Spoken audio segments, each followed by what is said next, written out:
If you're a real estate agent or maybe somebody in business, then this video might be for you. Because if you're somebody who's thought about quitting or has suffered massive setbacks and just felt like, hey, maybe this isn't worth it, maybe I'm not cut out for this, maybe I don't want to do this anymore, then this video is for you.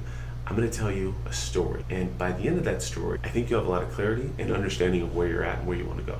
So without further ado, let's get right into it. So there's a lot of people and a lot of real estate agents that are really struggling out there.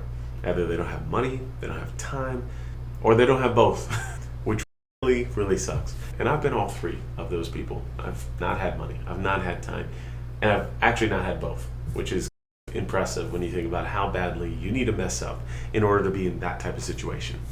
I talked about 25 or 30 agents one-on-one per week, and what I found is a lot of commonalities, a lot of similarities. And so I want to share those with you so you can learn what not to do and what to do. Firstly, I'll start off with the negative similarities. What do I see a lot of that is in common with people who don't have their life together, who are not getting the results that they want, or don't have the time that they want? So here are the 10 things that people who are not getting the results that they want, here's what they have in common. The first, and these are in no particular order, I just throwing them together, it's my channel, I can do whatever I want. So here's the first thing. They don't actually have a very clear and understandable goal that they can track. They don't know where they're going. They don't know what they're trying to do. What are they trying to accomplish? They have no idea. So when people don't have a goal, you can't actually work backwards and find out, okay, what do I need to achieve the goal? I was talking to a lady just a few days ago. She's older, she's sold some homes, and what she wants to do is retire and retire with dignity. And so we're talking, and I get with her and I say, listen, what do you need to retire? She says $3 million, approximately. I said, is that like 100% the case? Or what? To live where I want to live and do what I want to do, I need $3 million to make it. I said, okay. In order to have $3 million in the bank, what you need to make is $6 million. You need to make $6 million to keep $3 million. Again, that's just with like averages on taxes and expenses and things like that. So now she knows what she needs to make. Then the question is, how do you make it? And I shared with her, I said, listen, if you want to make that kind of money, you need to close this amount of deals. She's in a high cost of living area, so as a real estate agent, she needs to sell fewer homes to make that kind of money. I think we calculated she needed to sell about 160 homes in order to hit her goal. What I found is a good rule of thumb is for every 2 appointments you go on, you can expect 1 client. So I think she needed about 340 appointments to get the number of sales to hit her goal. She had a timeline. It was like 36 months. And so what that meant is 9 to 10 appointments per month will allow her to sell 4 or 5 homes per month, which over the 3 years is gonna give her the retirement she needs. So again, that's what I found with people is they don't, and the crazy thing is, she didn't even know this. She was just, maybe I'll make 100 grand here or 200 grand here. I'm like, listen, lady, you need to make an ass load of money to get your goal in the time frame that you need. And I asked her, I said, listen, how are you going to go from where you're at currently, which is making 150 grand a year, to what you need to make, which is like 900 grand a year, or 750 grand a year? So she needed to 6x her income, 5 or 6x her income. I said, so what's your plan? She's like, I don't have a plan. I said, okay, that's good to know. Now we're getting clarity. We know what we need to do, but we don't know how to do it. So now we know the missing piece. We need to find the information that's going to bridge that gap of what do I know and what do I need to know to 5x my business. Because it is possible. I guarantee you, anyone watching this video, you can 5x your income. You just don't know how to do it yet. You may be unaware that you don't know how to do it yet. You're either aware and in the process of doing it, you're unaware and obviously not in the process. But that's most people, that's most real estate agents, is they don't even know what they're doing or what they're not doing. They have no idea about the goal that they're trying to reach to get what they're trying to achieve. I know exactly what I need to achieve in the next 2 years. Okay? I know how much money I need to make. I know how many agents I need to work with. I know how much money I need to make. I know how much time I have. I know where I want to go. I know everything that I'm trying to do. I have extreme clarity on what I'm trying to do. Now I'm just in the process of execution. So that's number one. is just not even having clarity. Number two is they don't have the skills or the capabilities needed. So one, they might know what they need to do, but they just don't know how to do it. So that's where the skills and capabilities come in. If somebody needs to go on 100 appointments and close 50 deals, because that's their goal, 50 deals a year, but what if they don't have the skills necessary to either generate via a system or to go out and manually get 100 appointments? What happens then? They're not going to get the 50 closings, I can tell you that much. I was talking to an agent a few weeks ago, and they had this exact issue, except they were in complete denial that they had this issue. So they were telling me, yeah, I'm closing a deal a month, roughly. It was actually a little bit below that, but I'm closing about a deal a month, and I just want to know about the system, right? I don't need any coaching. I said this as nicely as I possibly could. I said, listen, if you're closing a deal a month, believe me, you can learn something. I guarantee you can handle an objection better. I guarantee you can learn how to do the process better. I guarantee you there is something there that can be optimized, okay? Because if you're doing your best and you are getting one deal a month, I promise you there's optimization there. But he was in complete disagreement. He thought, no, I'm good. I know exactly what I'm doing. I don't need any help. I don't need any coaching. I don't need to practice my scripts. I don't need anything. I respectfully disagreed. If you're closing only one deal a month, I promise you, my mentor, who has sold over 2,000 homes, okay, even after having sold 1,000 homes and doing 100 homes in a year, guess what he would do every single day, 6 days a week? Practice. Because he wasn't content on being reasonably okay or good by certain people's standards. He wanted to be great. I want to be great. And if you're watching this video, I think that you want to be great. You don't want to be that agent who is closing a deal a month and says, no, I'm good. I know everything there is to know. I got this. That level of arrogance, that level of laziness is what's holding a lot of agents back. A lot of agents, maybe even some watching this video, it's not that you're lazy, it's that you're arrogant. A lot of agents close one deal and they say, listen, I'm God's gift to the world because I sold a house in 30 days. Because I've sold one house in the past 3 months. You should listen to me. You don't have to listen to me. I'm just telling you the experience that I have. I'm not saying this is right or wrong. I'm giving you my opinions and what I've seen work for others, okay? So number two is they don't have the skills. And number three, this is what I'm leading into, is they're arrogant and don't believe that they need the skills to achieve the business goals that they have. Most of us are not naturally talented. I myself am not naturally talented. I wasn't just great at speaking in front of the camera. I wasn't great at speaking with people. I wasn't great at sales skills. I wasn't great at business. I would say most people do have natural ability in a few things. So maybe they're just naturally good at running. Maybe they're just naturally good at drawing. Maybe they're just naturally good at making friends, being charismatic. I do think there's some people that have natural capabilities, but I don't feel like they have natural capabilities in all domains. I feel like that's very rare. That said, even if you are good, you can always be better. Even people that are the top of the game, they can always be 1 or 2% better. Best world class, right? Think of Kobe Bryant. Think of Michael Jordan. They were pretty good, right? 5-10 years before they retired. Does that mean they stopped practicing? Think of Kobe Bryant. He was a 4 or 5-time world champion. Did he stop practicing? Did he stop working out? Did he stop going to the gym? No. Because you can always be better. And you're either growing or you're stagnating. And I got news for you. If you are not growing, you are stagnating. There's only two, right? You're either going up or you're coming down. There's no perfect homeostasis, completely stable. You're either going up or going down, okay? So a lot of agents are arrogant, like I mentioned. A lot of agents are broke. Now, it's not because they're financially just broke, but mentally. They have mental poverty. I will see someone go out there and scrape a penny off the ground in terms of efficiency when they're leaving thousands or tens or hundreds of thousands of dollars on the table a year because they either want to just do everything themselves, right, be a lone wolf. They have no systems that are doing the work for them. They take pride in it being difficult. And I like challenge, of course, but Making something unnecessarily difficult doesn't even make sense. If you want difficulty, listen, solve all the easy problems and then go for the really hard problem. But the people who I talk to all the time who say, oh, no, I like the challenge, I like it difficult, right? I understand that as a person. But often what they are saying and what is actually true are two very different things. They like the challenge that they can control, that they can manage very easily. They almost like the fake challenge, the small challenge, and they are procrastinating against the big challenge. They have the goal to sell 100 homes a year.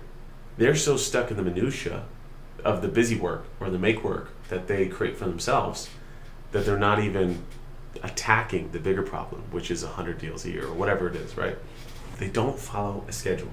Most agents don't follow a schedule. All of it is just haphazard, throw it at the wall, see what sticks. Okay, I'm going to go here, I'm going to do this. I call them star realtors, right? Because they start up here and maybe they're doing some lead generation, finally, maybe, right? Then they come down here because they got to go to a closing because they're still doing that for some reason. I have no idea. But I have to talk to my clients. My clients have to love me. Listen, I'm telling you, they don't give a shit that you're there. They really don't care. So they go to a closing. Then they go over to here because they go to a home inspection. Why? Are you a home inspector? Are you qualified to speak to the repairs or the inadequacies of the house? No. There's a good chance you're not a structural engineer. There's also a really good chance you're not a licensed home inspector. So all you can do is just say, oh, yeah, looks a little dusty in here. That is the extent to which your expertise begins and ends as a home inspector, okay? You can't speak to that stuff. That is out of your domain. What I do and what I recommend other people to do is you don't need to be at that home inspection. And if you're good at your job, if you're working for the client, if you're negotiating hard for them, they're not going to give a shit that you're not there. They are not going to care that you're not at the home inspection. Because you're like, oh yeah, he got a bunch of money off, he's taking care of this, doing that. Maybe you have another agent that you pay $50 to go to that home inspection for you. I would not recommend doing it. Plus, it just jacks up your whole day. There's no value created. Like, you're not adding any value to that home inspection. You're not making any money from going to that home inspection. So they start off here, they go down here to a closing, they go over here to a home inspection, then they're going and showing homes. Again, why are you showing homes? You can pay $50 and have someone open that door. You should be going on appointments, you should be doing lead generation, you should be doing lead follow-up, you should be negotiating contracts. Why are you showing houses? There are rare instances where it would make sense, but most of the time, you shouldn't be doing it. Then they go down here, and they're doing some other stupid thing where, oh, I'm doing this. I gotta go pick up my check at the escrow company. Have them wire it, have them direct deposit it, okay? This is not 1985, you don't need to go pick up the check. Then they're back up here lead generating, finally after the whole day, and they're checking emails, and they're returning texts and missing calls and this, that, and the other. They have no systems. Then they go and input all their listings, if they're getting any listings. So if they're getting listings, then they go to their computer and they manually input them instead of paying someone else to do it for them. So schedule. And this leads into the next big mistake, number 6, which is they have very unoptimized for time in their life. What do I mean by that? So for me, here's what's worked for me. I will take my phone and I will order groceries. So think about the time needed to go and buy groceries. You gotta get in your car, you gotta drive to the grocery store, you gotta shop around, pick out what you like, pick out what you don't. Then you gotta load it into the car, return the cart. If you don't return the cart, you're a piece of crap. Don't watch this video, I don't like you. Return your shopping cart, okay? So you gotta return your cart, then you get in the car, then you drive back home, unload the groceries, right? You gotta put them all away, this, that, and the other. Then you're back during the day. And a lot of people go grocery shopping at 2 or 3 o'clock in the afternoon. That's time where you should be generating business, okay? For me, I go on my phone, I order the groceries through Instacart. It's all done for me, it's easy. I save a tremendous amount of time. And guess what? During that time, I could be taking meetings, I can be doing business, I could be doing literally anything else that I might want. Secondly, I don't clean. This might shock a lot of people, but cleaning is a waste of time. If you have a business, so if you're a real estate agent, what do you feel is a better use of your time? Cleaning the dishes or negotiating a contract and making $15,000 commission? Another thing, cooking. You're sitting there, you've gone grocery shopping, you take all your ingredients, you put them together, and you're making 2 or 3 meals a day. 30 minutes each, right? It's an hour and a half of time that could have been spent generating income. So you really look at it. You look at all these different things that you are currently doing, and you're not optimizing for making money. People that make money don't do those things. Okay? There are patterns for a reason. People move in patterns. Okay? Rich people don't waste time. Time is the enemy of the rich man. Money is the enemy of the poor man. So for a lot of us, we start off with an abundance of time and very little money. So take that time, grind it out on the beginning, right? You might not have money to build a system or hire staff or do whatever. But I see people 20 years into their career, they've made well over $1 million in net income over that time. And they're still doing everything themselves. They never invested in a system. They never invested in staff. They never invested in anything but just spending money, right? And pulling it in. Pulling in the money, spending the money. Never investing it into their business so that they have a system that spits off cash flow. That's what I have. I have a system that spits off cash flow to me, and that's what top agents have, is a system that spits off cash flow to them. And these habits, over the course of 5, 10, 15, 20 years, they compound. And they compound to the next biggest mistake, which is a lack of focus. So when you have all these open loops in your brain, I gotta grocery shop, I gotta do the laundry, I gotta clean, I gotta cook, I gotta go do this, that, and the other, right? All these open loops in your brain, they make you mentally fatigued. You are unable to focus on the most important things because you have 50 million different things to worry about. So if you want better results, you have to be more focused. The only way to do that is close all the loops as quickly and as decisively as possible. That's the only way to do it. Because if you hesitate, you're going to keep doing the things that you've been doing. That's what's comfortable, that's what you know. But it's going to hold you back and it's going to stop you from being successful. That said, I'm not saying to go out there tomorrow if you have very little money and then just start splurging all the money on a cleaning service and a chef and Instacart and all these things. I'm not saying that at all. What I'm saying is you need to get to that level as soon as possible. So, as soon as you possibly can, you need to invest in a system that you can start getting appointments and clients automatically, or as very low time effort as possible. As soon as you do that, boom, now you're in business. Now you got a system that's duplicatable, scalable, repeatable. Now that you have that, then you're gonna take your next closing, right? Take some of your money, pay your taxes, whatever. Take some of that money and spit it off to cleaning, cooking, grocery services, things of that nature. You need to do a time audit with everything that you're doing in your life and in your schedule, and the things that are not making money but are taking time, you need to cut out. Here's the exception. If it's something that you enjoy, like taking your kids to school or something like that, keep doing that. Don't be a freak. Continue to do the things that like don't make you money, obviously, but are still things that you enjoy. Walking your dog, taking your kids to school, going on a hike, going on a walk. If it's something that you enjoy, the money calculus comes out of it. If you like to cook, but I would just advise to do it far less and do the meals that you love, not the meals you need to do. And there's a big difference. Some people like to do laundry. I don't know who you are, you weird me out, but if you like to do laundry, I guess do laundry once in a while. In my house, we have to do laundry like 3 times a week, it seems. So, I just feel like that's a lot of waste of time. If you like to clean, again, just do the cleaning outside of the work hours, and maybe it's just 30 minutes. Maybe you have the cleaning staff clean as much as possible, and then you're just doing the final touch-ups, which are maybe the least amount of effort and strain and the most fulfilling. So they straighten it all up and you finish it off. You do what you want to do. I'm just telling you what's worked for me. So that's what I would do if I was in your case. Mistake number 8, they don't do what they enjoy. They do what they have to do. So because they don't have a schedule and they're unfocused and they're arrogant, they don't have all these good things going for them, they waste time and they don't spend the time doing what they should be, doing what they love with who they love. And this leads to a bad life. This leads to a wasted life. And I have news for you. If you're watching this video, you must understand your life is far shorter than you think it is. Your life is far shorter than you think. It goes far faster. It's over far quicker than you can imagine. Okay? I am 32. I remember 20 years ago, it's 2025 when I'm recording this. I remember 2005 vividly, distinctly, clearly. I actually remember it as a kid.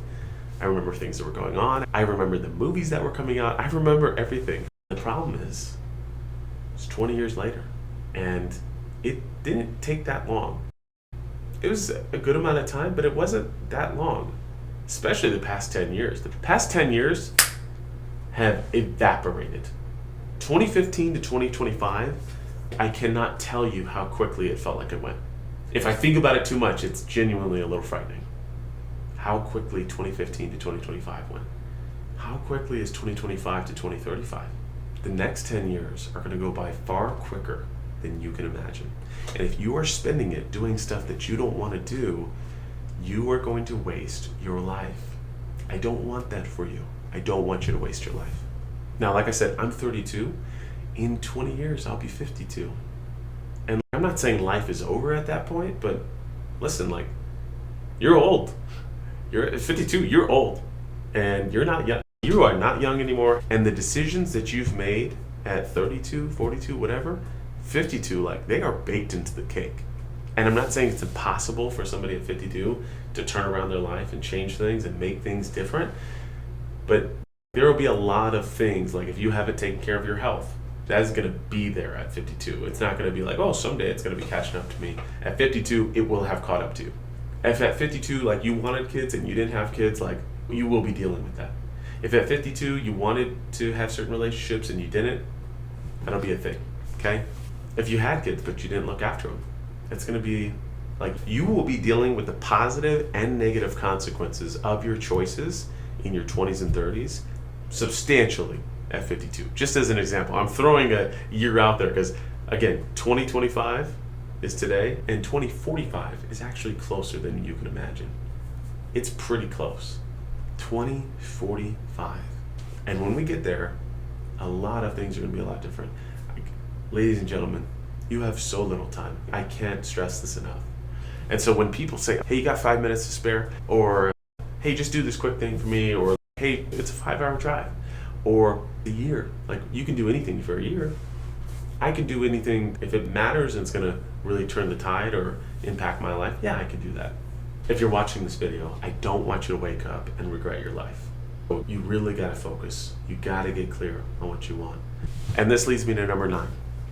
Because they were unfocused and because they lived a bad life, maybe they didn't live a moral life. Maybe they didn't live a life of purpose. Maybe they just were going from one thing to the next. Take it, use it, discard it. Whatever that might be.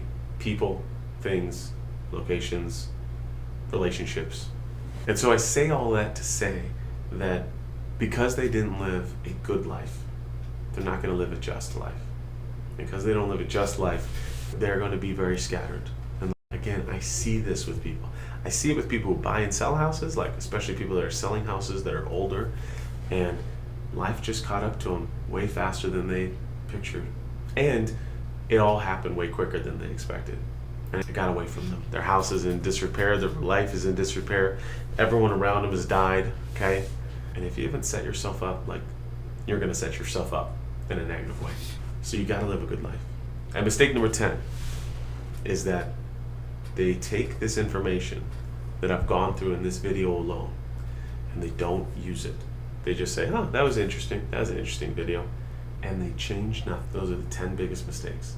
They're made aware of something, right? Mistake number 10. They're made aware of something that's a problem that they want to avoid, and they don't do anything about it. They're casual, they're glib, and they continue their life without any concern in the world.